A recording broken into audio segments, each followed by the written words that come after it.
Hello, my name is Curtis Wambach.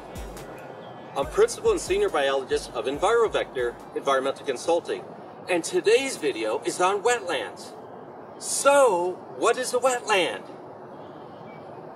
Well, that's simple. A wetland is land that's wet. Wet, land. Wetland.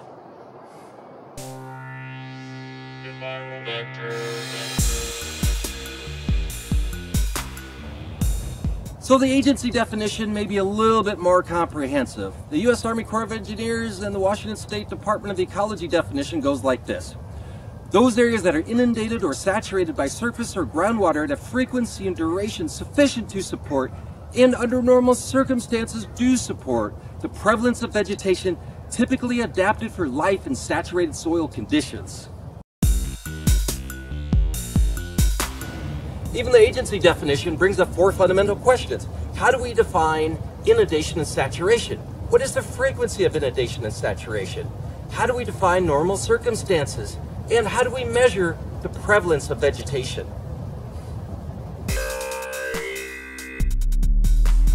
Inundation refers to water that occurs above the soil surface. Saturation refers to water that occurs within the upper 12 inches of the soil surface.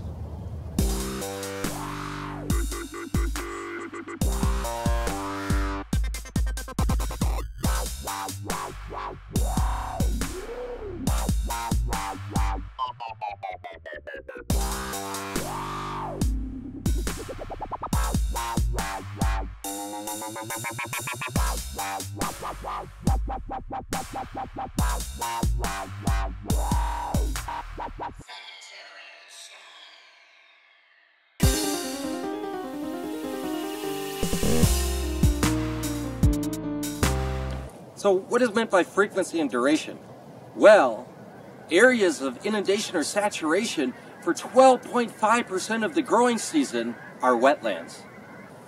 Areas of inundation between 5% and 12.5% of the growing season may be uplands or maybe wetlands. Areas with less than 5% of inundation and saturation during the growing season are non-wetlands. The definition of the growing season is the portion of the year when the soil temperature is at 19.7 inches below the surface is at greater than 41 degrees Fahrenheit.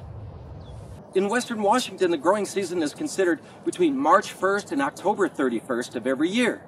So how many days is that? Well, it amounts to about 170 days. So in our definition, 12.5% of the growing season is approximately 22 days. So what we're saying is that a wetland only has to be wet for 22 days out of the year. So the rest of the year, the wetland may be completely dry.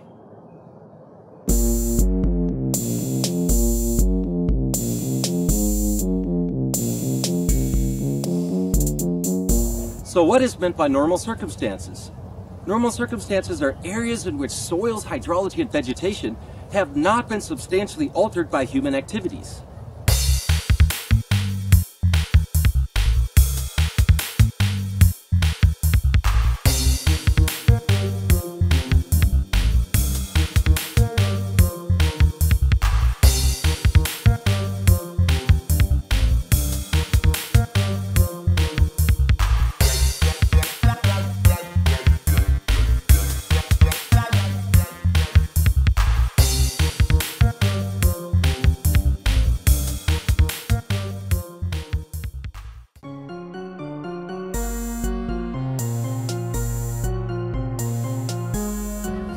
So what is meant by prevalent vegetation?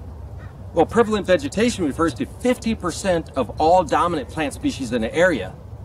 So how do you define dominant plant species? Well, dominant plant species are those that have a percent cover greater or equal than 20% within the area.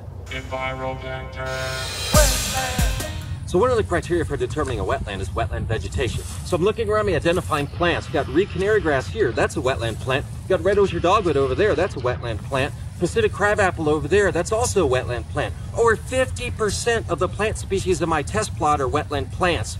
Therefore, this area right here satisfies the criteria for wetland vegetation. In conclusion, 4 fundamental questions must be addressed when identifying a wetland under the agency definition.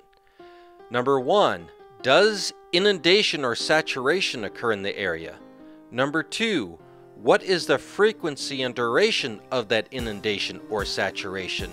Number 3, do normal circumstances occur in the area? And number 4, is there a prevalence of wetland vegetation? These 4 elements are important components in the agency definition, which defines how wetlands are identified on the landscape for regulatory purposes.